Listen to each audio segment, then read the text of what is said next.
বিজ্ঞান আর বিশ্বাসের লড়াইটা অনেক পুরনো, আর এই লড়াইয়ে বিজ্ঞানকে জেতানোর পণ করেছিল এক বিজ্ঞানী, নাম তার ইয়ান গ্রে। সে চোখের বিবর্তন নিয়ে গবেষণা করত।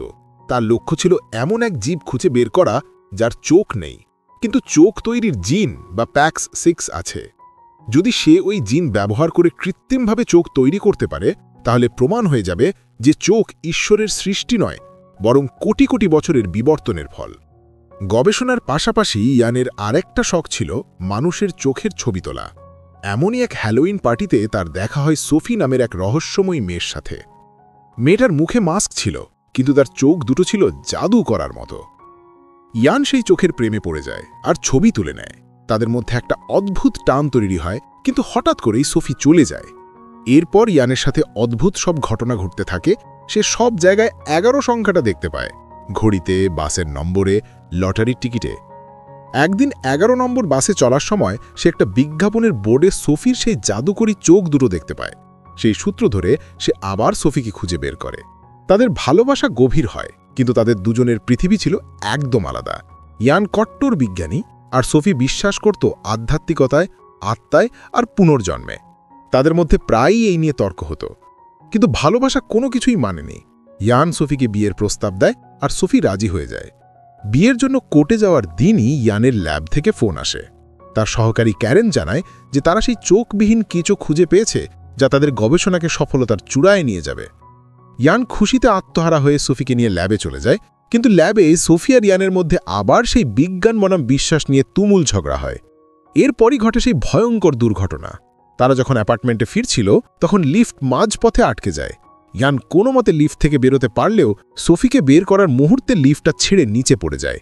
ইয়ানের চোখের সামনেই সোফির শরীরটা ছিন্ন ভিন্ন হয়ে যায়। এই ঘটনার পর 7 বছর কেটে যায়। ইয়ান পুরোপুরি ভেঙে পড়েছিল। এই সময় তার পাশে এসে দাঁড়ায় তার ল্যাব পার্টনার ক্যারেন। তারা বিয়ে করে এবং তাদের একটি ছেলে হয়, টোবায়াস। ইয়ান তার গবেষণা শেষ করে একটা বই লেখে, যেখানে সে প্রমাণ করে যে চোখের সৃষ্টি বিবর্তনের মাধ্যমেই হয়েছে। সে বিশ্বজুড়ে বিখ্যাত হয়ে যায়। কিন্তু আসল গল্প শুরু হয় এখান থেকে।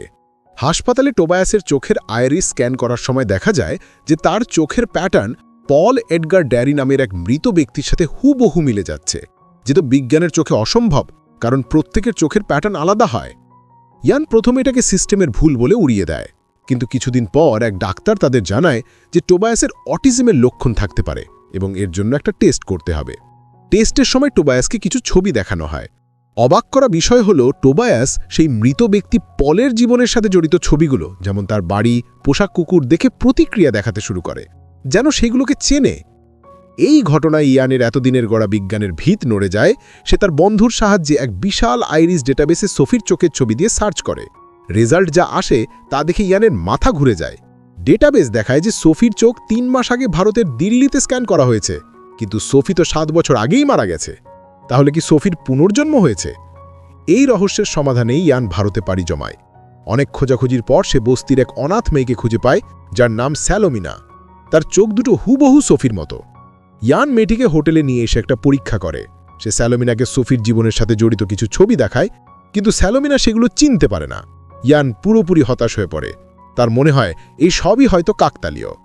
সে যখন স্যালোমিনাকে নিয়ে লিফটে করে নিচে নামতে যায়, তখনই ঘটে সেই অবিশ্বাস্য ঘটনা। লিফটের দরজা খোলার সাথে সাথেই ছোট্ট স্যালোমিনা ভয়ে চিৎকার করে ওঠে এবং ইয়ানকে জড়িয়ে ধরে কেঁপে ওঠে, যেন লিফটের সাথে তার কোনো ভয়ঙ্কর স্মৃতি জড়িয়ে আছে। ইয়ান স্তব্ধ হয়ে যায়।